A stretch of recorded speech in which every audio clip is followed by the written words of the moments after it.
Welcome, everyone. Thank you for joining the session today. We are super excited as we have three amazing panelists who we will get to know a lot about today. We'll also get to learn their stories and see how they have brought in our culture for Black history.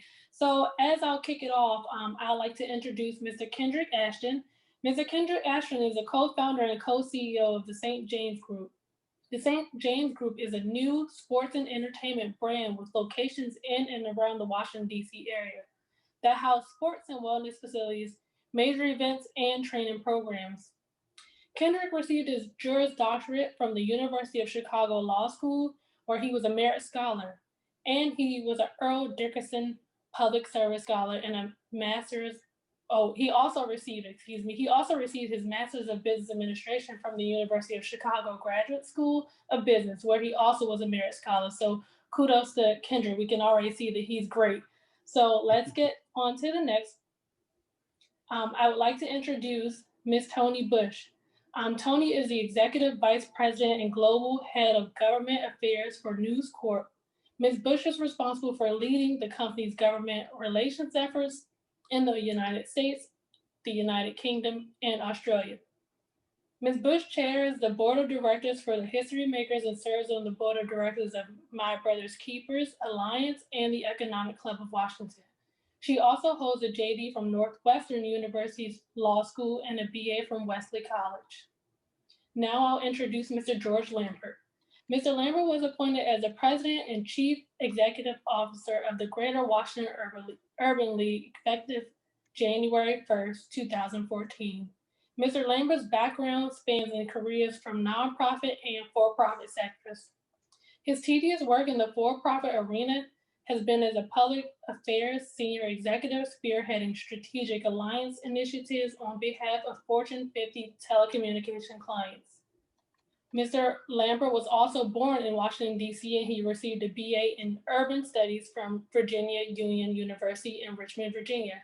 Mr. Lambert is married to the former Bernadette Curtis, and he is a proud father of 5 lovely young adults and 7 grandchildren. He is also an ordained deacon and a member of the historic Alfred Street Baptist Church in Alexandria, Virginia. And that is our panel for today. So as we begin, I would like to start with our questioning, which I will begin with, sorry guys. I will begin with our first set of questions. And this is for all panelists, so any of you guys can answer this question. So which Black leaders inspired you when you were young? What insights about their lives or words stuck with you today?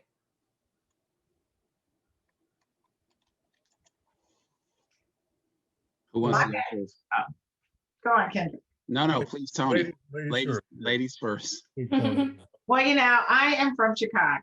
And when my very first job was working for John Johnson at Johnson Publishing. He created Ebony Magazine, Jet Magazine. And so he was one of my earliest idols, a successful businessman. It was one of the jobs I had was actually working as a tour guide in his building. So my job was to actually know his whole story. But he started with $500 that he borrowed from his mother to get his business started.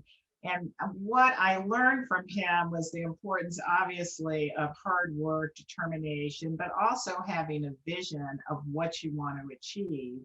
And sticking with what you wanted to focus on. And he was a great visionary in that regard.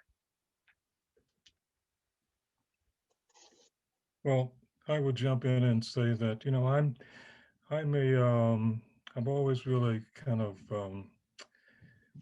relish folks who are barrier makers, I'll put it that way. And so breakers. And so one of the barrier breakers for me was clearly Reginald Lewis. Now, I know that many of our young listeners probably really don't recall who Reginald Lewis was. He's been dead now for over 30 some years, really died at a very young age at 50 years of age, but was really the first African-American to, I guess, build a company to the level of about $1 billion or so. And just really a barrier breaker, did many things in terms of pushing his career, his company, advancing opportunities for so many others as well. One of the things that, and I read his book many years ago, and I keep books, and sometimes it's a great thing to take books out and read them again. One of the books he wrote was, Why Should All the White Guys Have the Fun? Think about that. Maybe a bit provocative, all right, but it's, when I saw the title, I said, I got to read this. What is this all about? And so I did.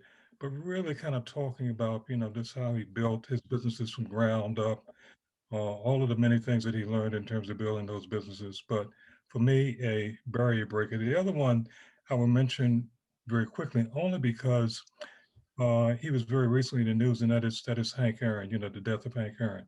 But I mention it because that was someone who pivoted from one career into a business career and really made a phenomenal business out of his business career as well. So after he left baseball, he went into own restaurants, auto dealerships, other franchises as well. So just want to kind of plant the seed right now. You start out in one thing, but you also should, be visionary in terms of at least looking at how you can pivot into something else. And that's so important during COVID-19. I'll stop there. That's great. I'll come at this question from the vantage point of growing up in Washington, D.C. And, one of the extraordinary things about being born and raised here was the extraordinary and affirming examples of excellence that were right here and highly visible and present. And so when I was a kid in Washington at the same time were Thurgood Marshall, mm-hmm. Vernon Jordan, Ron Brown, Marion Barry, John Wilson, Bob Johnson, Colin Powell, and I could go on, I could name another 15 people that were all here live and well, making an impact on the world. And so they were extraordinarily inspirational for me. And then there were a couple other Washingtonians who weren't alive at the time, but laid the groundwork for the future that we're now living in. And those were Charles Hamilton Houston, who was a Washingtonian and who really was the architect of the desegregation strategy that Thurgood Marshall ultimately executed, and which ushered in the civil rights movement that created many of the freedoms that we enjoy today. And Charles Drew, who was a path-breaking scientist who invented blood plasma and blood storage, and demonstrated what's possible when opportunities are available to all people. So those are some of the people that were Washingtonians or were in Washington and or Washingtonians that really were sources of inspiration for me. Can I just add while you were saying that, just one more, because it wasn't just men in Washington. One of the role models for me was Kathy Hughes. When I was a young lawyer, yep. Kathy had started Radio One. Mm-hmm. She had one station, WOL, and she has turned that into a business. Working with her son Alfred Liggins. She was a Howard grad, yep. But again, a great leader and giving voice to African Americans, having a talk radio station, yep. in the 80s and 90s, was a very important thing, and it made a big difference in Washington. Incredibly powerful. And I could list dozens of women, Dorothy Height and, Eleanor Holmes Norton. So I didn't mean to leave the ladies out. And thank you for adding that, Toni. Thank you, guys. So moving on to the next question I have for Mr. Lambert is, having been a leader in the corporate and non-corporate fields, What would you say are skills and lessons that are needed in both of those worlds? Well, I will begin by telling you there's so many, but if I kind of just maybe pull one off of the list, I think a key one is really relationship building. In other words, really to be able to develop relationships. It's so important. It's a transferable skill. You have to be able to do it if you're in business or if you work in a nonprofit world as well. When I served at a public affairs firm as one of their vice presidents, it was that skill that I had to call on so many times in terms of many of the clients that the firm handled. And then the same thing that I do, clearly at the Greater Washington League as president and CEO. I mean, board members, companies that we reach out to support us, that we have partnerships with, uh, building those relationships. And many times the needle on the dime moves on the strength of those relationships. I agree. Thank you for that. And scholars, please remember that whenever you're meeting with these executives, be sure to send them thank you notes. Add them on LinkedIn. These are what these resources are for. Everyone is in tune with LinkedIn. It's your professional page. So if you don't have one, feel free to create one and be sure to connect with the executives that we're meeting with daily. So those opportunities are there for you. So just remember to use them. My next question I have is for Mr. Ashton Kendrick. So, what lessons from entrepreneurship can you share with the scholars from your journey in launching the St. James Group? Well, I think that it's critical when you are launching a business to prepare yourself for a lot of pain. It takes a lot of resilience and a lot of imagination and a lot of determination to build anything. Even if something's already built, to build on it, it takes a lot of those characteristics and capabilities. But if you're starting from a white sheet of paper, so to speak, you really have to prepare yourself emotionally and psychologically for a roller coaster. And you really got to ask yourself, am I prepared for this not to work out? And if you're prepared for it not to work, then I think you're in the right place.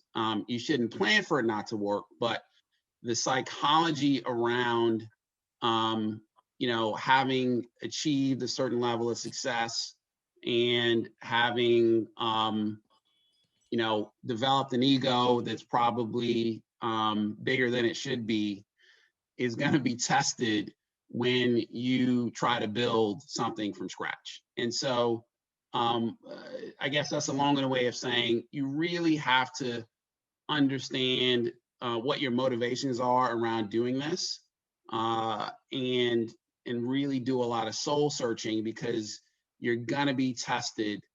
But what I'll say is it's extraordinarily rewarding. And so it's not like being a part of a big organization is rewarding. It's rewarding in a different way. But taking something from a kernel of an idea in your mind and making the thousands of small decisions, generally making them well, and seeing something produced that is serving a market need is really, really gratifying. And so that'd be what I'd share as kind of an overarching perspective on launching an entrepreneurial venture. Thank you for that. I'll move on to our next question, which is for any of the panelists, so feel free to answer. What advice do you have for young people who are entering the job market with many challenges? I think that I think that what we're faced with today requires flexibility, which is that you have your goals, you try to achieve to get a job in the area that you want, but if things don't go the way you want, be open to other opportunities. And the other thing I think is the importance of being in touch with people and reaching out to people. Don't be afraid to let people know you're in the job market, that you know, people that you've come in contact with through the economic club, professors, teachers, you know, people from your high school, from summer jobs you may have had, because you never know where things are going to come from. And, you know, it really is important to be open to accepting new challenges and trying new challenges as you go forward. I would also add to that by saying, you know, certainly you want to analyze trends, what industries are growing, and quite frankly, then which ones are shrinking as well. Uh, and so one of the things I do at the Urban League now, every year, you know, my team, at least my senior leadership team, we sit down and we really also take a very hard look at AI, so artificial intelligence, because it's so important, particularly in the workforce development space at this point. Um, you know, there's always, you know, sometimes an upshot and then a downside to technology and industry as well. So in AI, to some extent, it will put some folks, you know, out of job opportunities, but also, you know, there's a growth there as well. So as we look at how we prepare and, you know, what our skill sets are, training and all of that, I think we should be prepared in terms of looking at that we will always be able to bring a skill set to the market, regardless of what's happening in AI. Yeah, you know, I would say something that the audience has probably heard, you know, 1,000 times, which is that you really want to have a clear understanding of what you're passionate about, because you know, there are lots of people that are looking for opportunities, and there are lots of people that will take any opportunity that's available.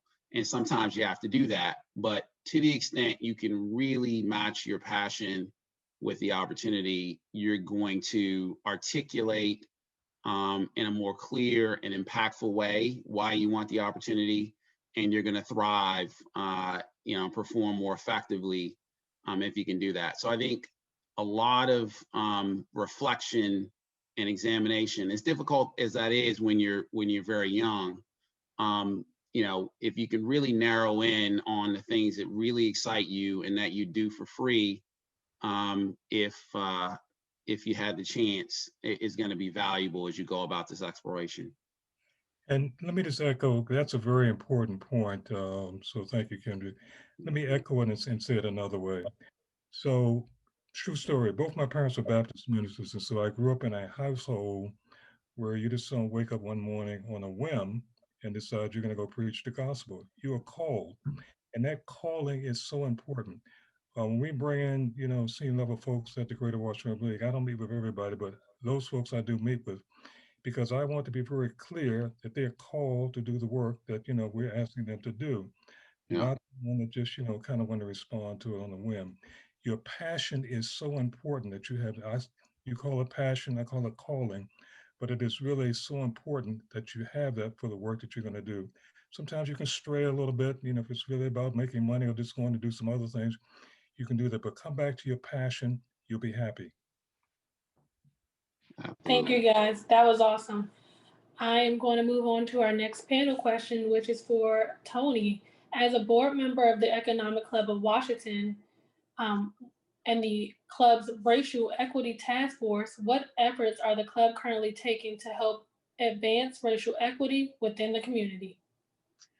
Well, thank you for that question. The Economic Club has taken on the challenge of addressing racial equity in three ways. One is becoming a racially equitable organization, which is an internal look at, you know, what we're doing. I mean, there are a lot of things that the Economic Club was already doing. You know, we have the mentoring program, we have the summer jobs program.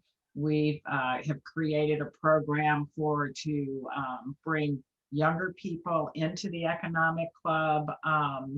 In addition, we want to promote to our members the role that business plays in achieving racial equity, and leverage our platform in many different ways through speakers. I mean, David Rubenstein has done a great job of having diverse speakers already, but really doubling down on that, and also focusing on what the subject matters are that we're having presentations are, and also creating opportunities for members to learn best practices, what's going on at other companies. And then the third thing is to increase pathways to meaningful employment and leadership for Black, Hispanic, and Latinx people in the region.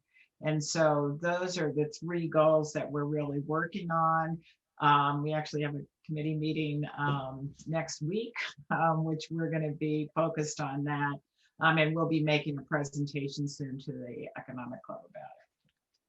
We appreciate that. Thank you for the great work you're doing with the Economic Club and the committees. So my next question I have is for Kendrick. As a native Washingtonian, how have you seen DC change over the years for the better? And what challenges do you see related to economic growth and opportunity? Well, the evolution of Washington, both the city and the region, over the last 40 years is nothing short of breathtaking. When I was a kid here, Marion Barry was the mayor, and he was doing an extraordinary job at developing the city and really enhancing its economic base. There was a significant amount of downtown development, which anchored what we now see as an extraordinary kind of multi-dimensional downtown corridor, and a really sophisticated sort of metro station oriented development strategies happening throughout the city. But at the same time that Barry was working on these things, we were in some very difficult times in terms of murders that were happening in the city, and sort of drug trafficking that was happening in the city. So it was a really kind of complex and sort of mixed period for the city. And you really would not have been able to predict that you've got the kind of broad-based dynamism, at least west of the river, that we see today. The neighborhoods, the scale and breadth and depth of the business community that's in the city, the quality of the school system, the nightlife, it's really changed in ways that are really inconceivable, and it shows a level of imagination that is required to lead a city and to be an economic participant in markets. Because I can tell you, I talk to native Washingtonians that were around 20, 30, 40 years ago, and they'll tell you that this is unimaginable. Now, everybody's not been able to participate in this, despite lots of efforts to make that happen. And what policymakers and business leaders have to do is what the Economic Club is doing, and Toni sort of framing what the Economic Club is doing around racial equity and other kinds of equity, I think is now a serious point of emphasis for everybody that's sort of participating in the region, is how can we make the growth and improvements that we're seeing as broad-based as possible. And I think you're seeing a lot of that happen, and I think George can probably speak to it. You're seeing a lot of that happen with a focus on communities east of the river, which is where I was born and raised, but in other places as well. So I think there's a real demonstrated commitment that's growing to have all the stuff that's happening in this region be more inclusive, and we've got to really make sure that all the stakeholders, all the leaders stay committed to that. And I would say this audience needs to be thinking about that and have that in the fore of their minds as they're engaging in the building of their careers. How can they constantly keep an eye on making sure that the work that's being done is as inclusive and as equity-based as possible? I do want to jump in because I just can't resist kind of the teaching moment or Black History moment, if you will, on this as well.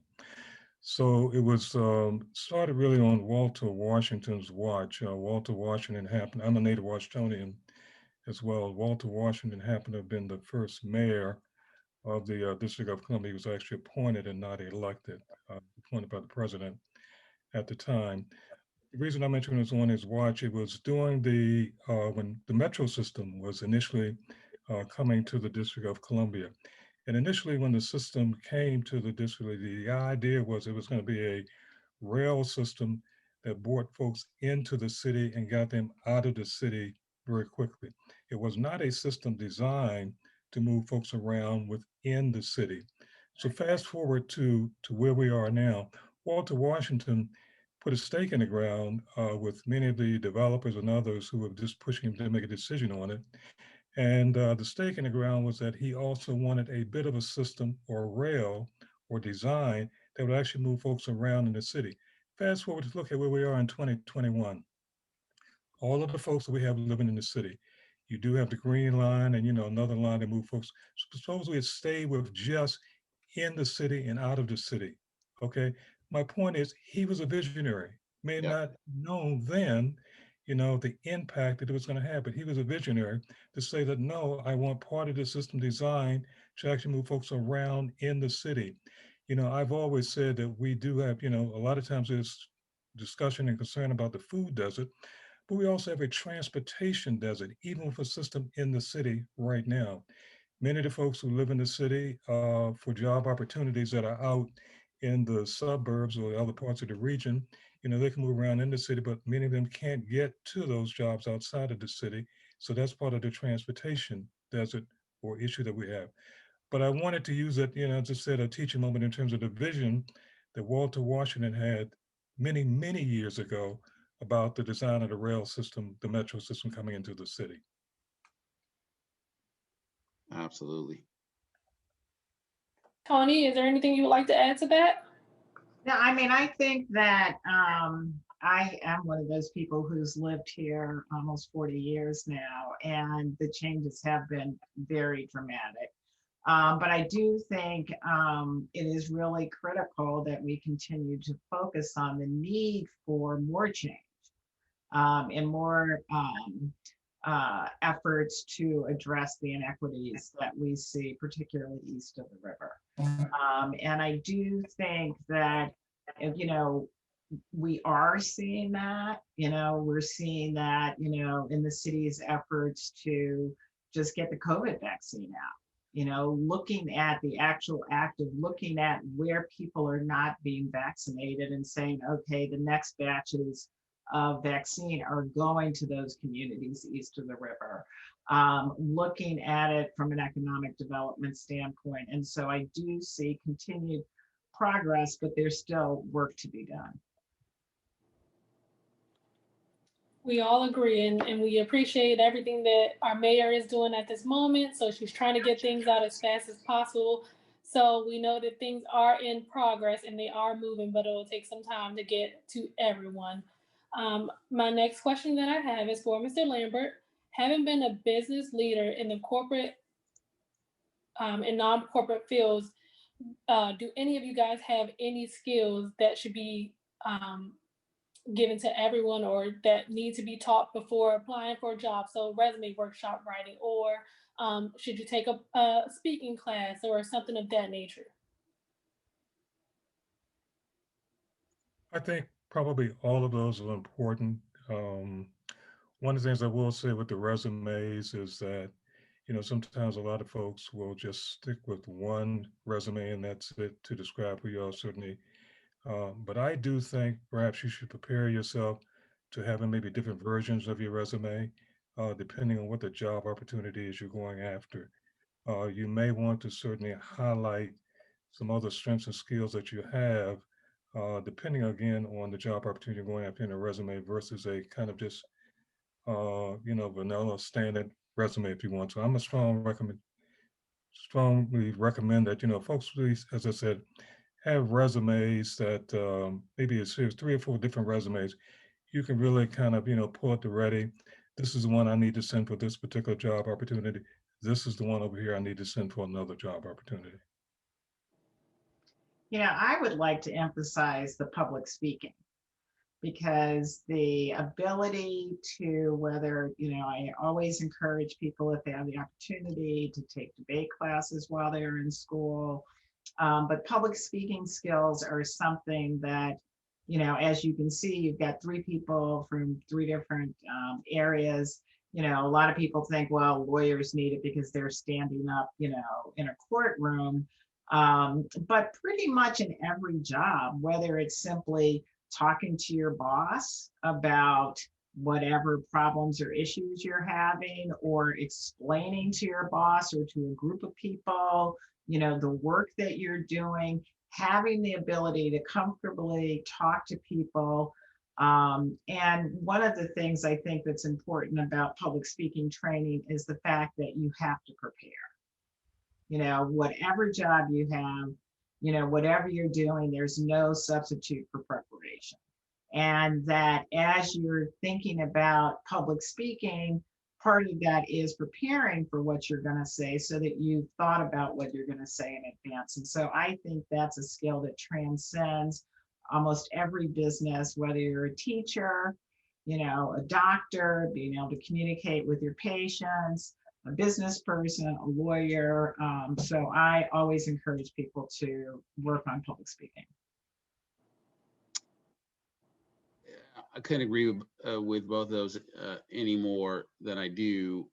And to sort of dovetail on Toni's preparation point, I think that it's enormously valuable to develop a very sophisticated view of the companies and organizations that you're interviewing with. And, to really be in a position to articulate why you are interested in working at a given company. So when I was interviewing for jobs at law firms and investment banks, they wanted to know in detail what they were doing was different than their peers that made that particular organization of interest to me. And the ability to weave together your interest and the strategy and tactics and successes and values of the organizations you're interviewing with, I think will really set you apart. So, that's a combination of a lot of reading, 10Ks, research reports, news articles on the companies, 990s and annual reports if they're nonprofits, and then trying to get informal Q&As with folks that work in the organization, so you can pick their brains a little bit and kind of get prepared, as Toni said, and so you can have some kind of non-public fodder that you can use to articulate why these opportunities are a good fit for you. I think that is really, really valuable and important as you go about these opportunities.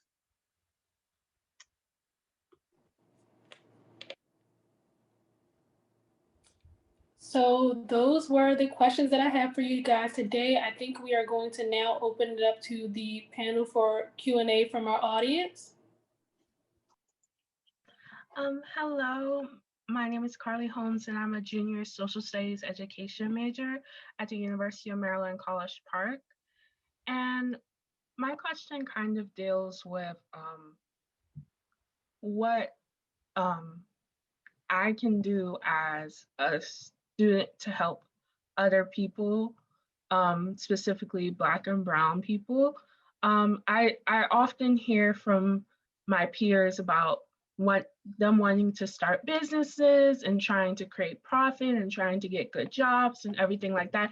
And of course, that's really good. And I don't disagree with them or anything like that, but I kind of feel more pushed to try and help other students and try to help people instead of looking to get a profit, looking to have a high paying job, looking to make a business or something like that, because I want to give back to my community and I want to give back. And I was trying to see if there is, what are the ways that me as a student could help give back to my community and create ways to help, especially help other Black and Brown college students get to and through college and things like that.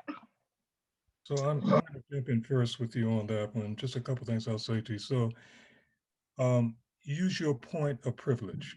And sometimes we think that, well, we look at ourselves and we say we don't have any privilege. We do. We do. So whatever your privilege is, wherever your station is in life, so to speak, use your point of privilege to reach back. The other thing I would say to you is also, kind of the same thing as well. Use your social capital, okay, to really bring about change. And you can bring about change in many ways, but sounds like you have a good network of folks that you have an interest in. I would say use your social capital to help to bring about change and to do that. But it's your privilege. You see these things. You may not necessarily get a buy-in from at least all of it, your friends that you have relationships with. But there are some things that you can make an impact on. So just use your privilege where you are. Uh, I think this is, kind of a good forum now. We hopefully are giving you, planting some seeds of wisdom in terms of how to do it. But I think hearing what you just said, you're at a point where you kind of, you're looking at it out of a different lens, you see it, and I think that information can be shared and certainly passed on. So again, use your point of privilege.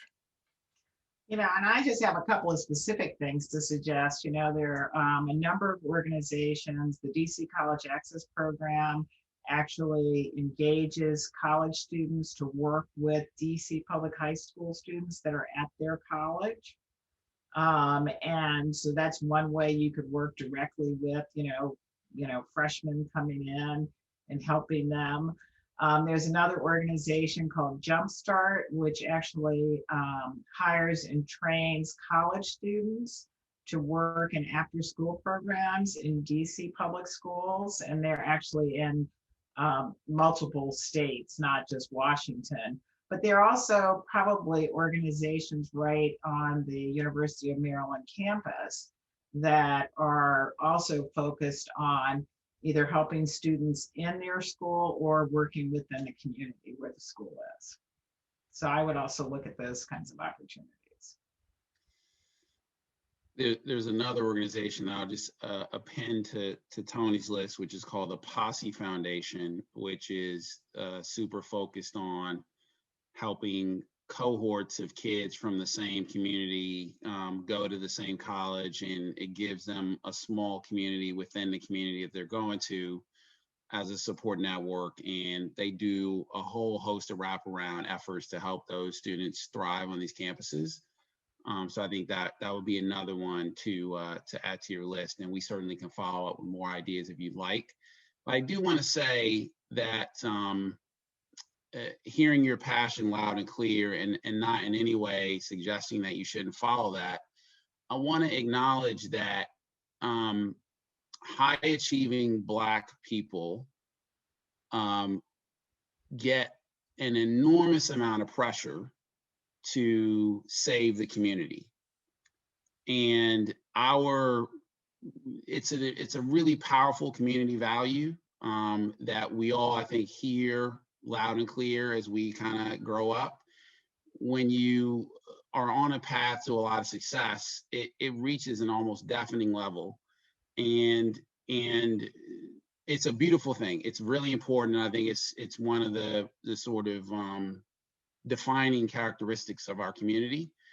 I think that you should give yourself the space to spend a little time thinking about yourself and your needs alongside that passion, which is very clear and very legitimate and should be serviced as well.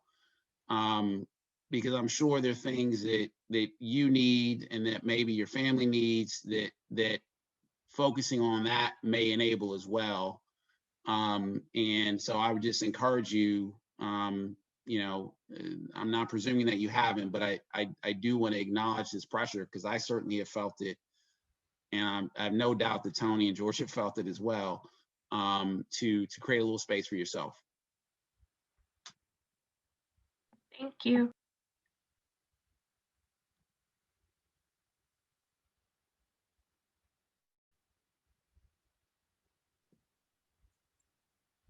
Is it good to go now? I'm not sure to raise my hand on here, so that's why I didn't do it. I don't know. Yes, Malik, please answer your question.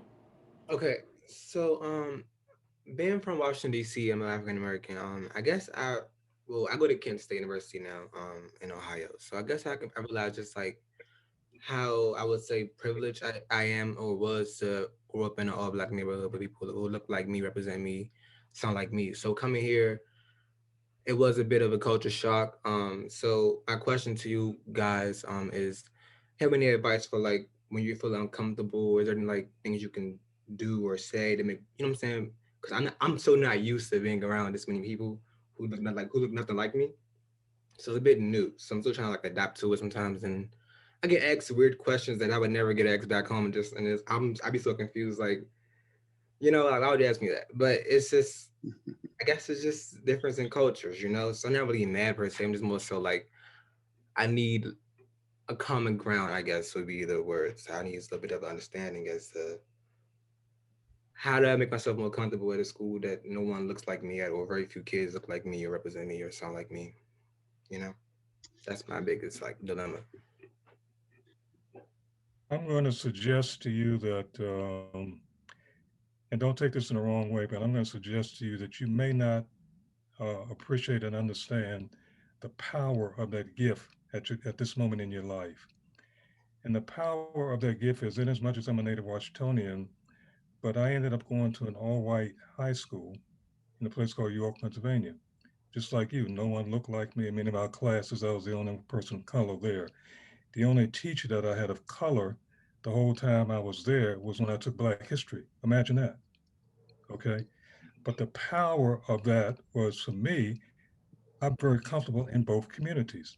Had I not had that experience, had I totally stayed in Washington, D.C., particularly in the crowds that were running in, I would be very uncomfortable now in both communities. So I say it's the power. That gift may not really resonate with you right now. You will appreciate it later in your life as you move through your career. Thank you.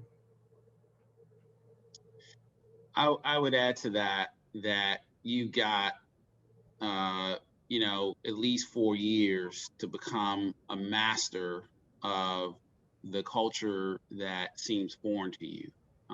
So there's an enormous opportunity for you to learn and get exposed to things that weren't present in your, you know, plus or minus 18 years growing up in Washington, D.C.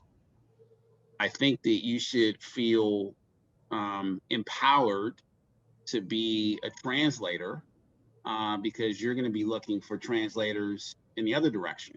And so engaging in a conversation with folks that really help enhance understanding across these different experiences is going to be enormously valuable. And then the last thing, which is part and parcel of the first two things I said, but really a really critical thing for you to internalize and embrace, is do not be a guest at Kent State. That's your home, that's your school, you're taking those exams, you're going to those frat houses, you're doing all the homework and research. That is your school. Be at the center of things that are happening there. Don't be on the margins hoping that somebody invites you in to participate. You turn yourself into a player there and make your presence known. Because a lot of people aren't going to invite you in. You got to say, I'm coming in and I'm going to be a part of this.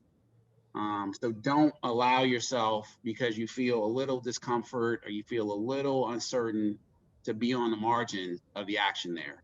It'll be enormously fulfilling for you to push through that and be at the center of what's going on the campus. Thank you. I think that is a really important point, that you are in the training ground for the rest of your life. because when you leave college and you go into the work world, it's a high probability that it's going to be very similar, right? You're going to go into an environment where there are a lot of people who don't look like you, who grew up in different environments than you did. And college is your training ground. And that's one of the wonderful things about college, I think. And I want to emphasize what Kendrick said, which is that, I'm not sure what your major is, what sports you like, but be involved in some activities, and be involved in activities where everybody doesn't look like you, because that's a way where you have a common interest. Because what you're going to find is that there are going to be a lot of people who don't look like you, but you all have similar interests, whether it's academic, whether it's sports, whether it's playing cards, learning new card games, whatever it is, but be involved and get to know new people, because this is part of the training ground for the rest of your life. Thank you. And we've all been there. Absolutely. Right. Agreed. I think we have a question from Caleb. Yeah. Hello. My name is Caleb, sophomore at Yale. No worries.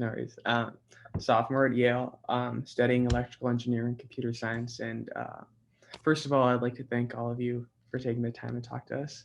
And my question is, as people who have gained a great deal of success in your respective industries, what do you think our responsibilities are as students once we do end up joining the workforce, to keep these big corporations accountable towards the fight towards racial equity in these big industries? And what do you think our roles are in that fight? Well, I think the first job is to get to those companies, right? And once you're there,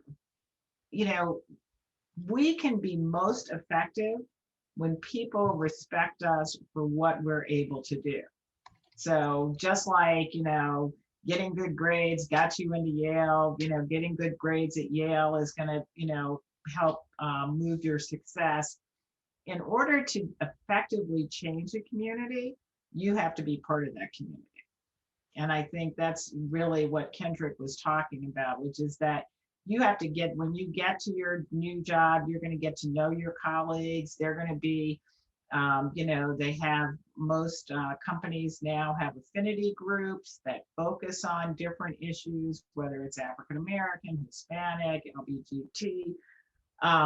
You can be part of those communities, but you'll find that there are a lot of opportunities for that. But you can be most effective when you are considered a part of the community, and you can influence people, not just standing on a soapbox, but, sitting at the lunch table, being involved in different organizations. But the single most important thing is to continue doing what you are doing, which is to be the best that you can be at whatever you're doing. I would also add to that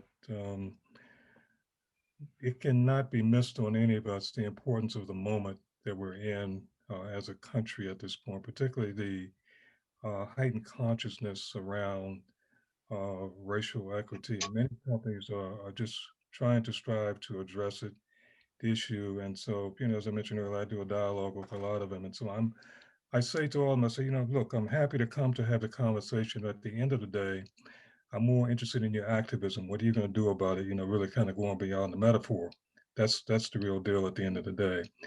And so if you're there, you can certainly help to begin to move that needle forward.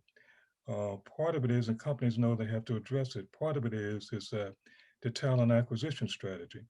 In other words, bringing in folks who, like you and others, will move forward in a company. And so one of the things I always say to companies is that folks who look like us, if that there's not a clear path to at some point become the president of that company, then that's an issue.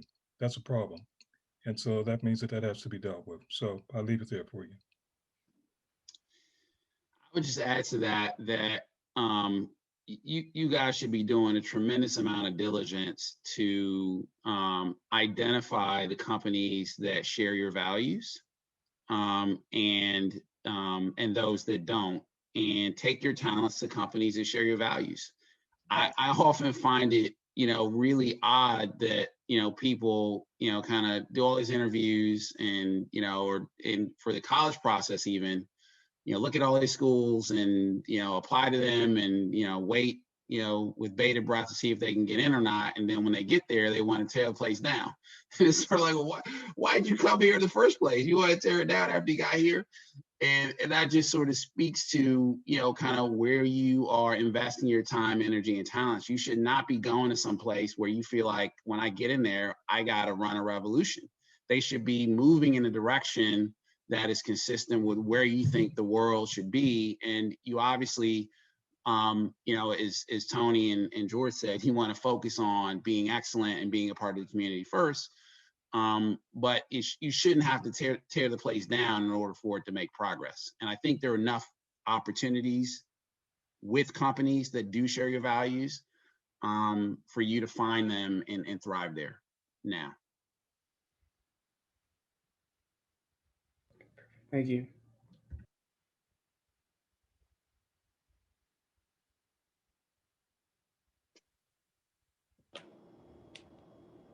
Marissa, should we take more questions?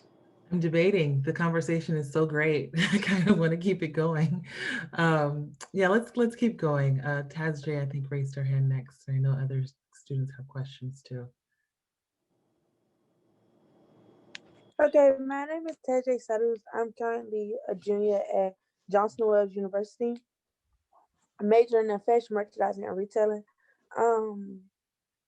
Within, like, I'm originally from Washington D.C., of course, and I've noticed even before the pandemic and growing up in Washington D.C., I noticed there is a lot of disconnect in the community among us, and like, upon studying the history of Washington D.C., I noticed that a lot of things in Washington D.C. used to be owned by like a lot of Black people or a lot of Black businesses, and now it's not as much anymore.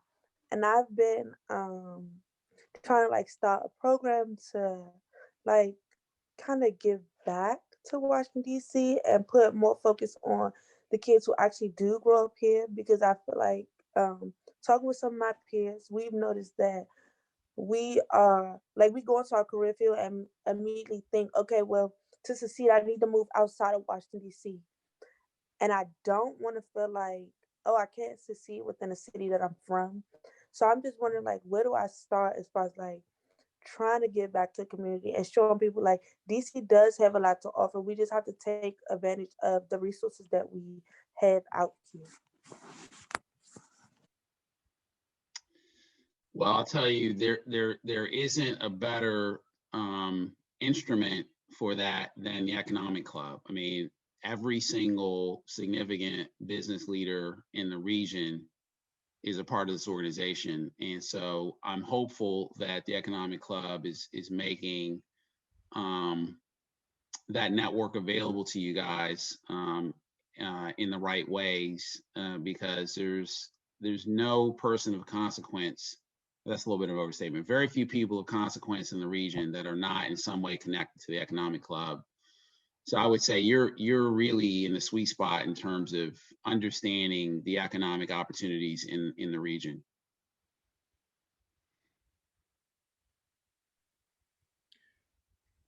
I would say to you, I mean, you're spot on in terms of making the point about, and I'm a native, as I mentioned earlier, a native Washingtonian, about the number of African-American businesses that are no longer here. I mean, there's still some historic foundations here, but many of them have gone at this point. So, but change is really going to happen in any city. That's just going to happen. And so, but what evolves over time is that, the pendulum will slide one way, and then, 40, 50 years later, it might be longer than outlive all of us.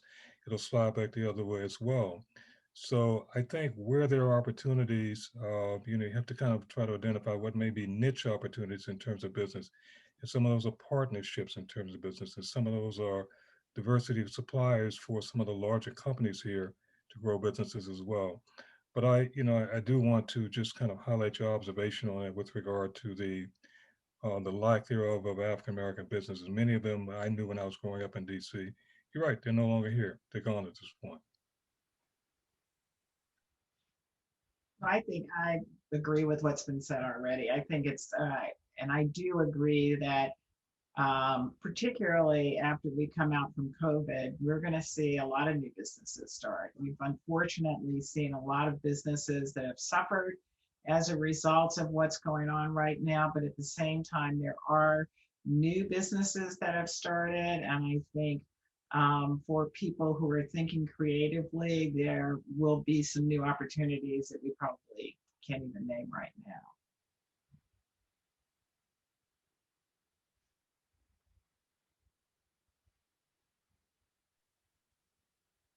Lovely.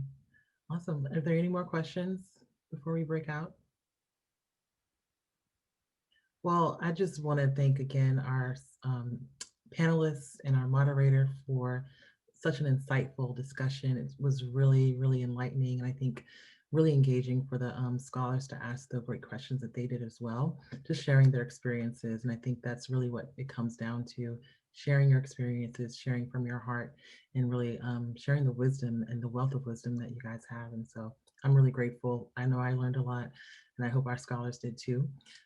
We did change a little bit with our timing because the conversation got so good, I didn't want to end it.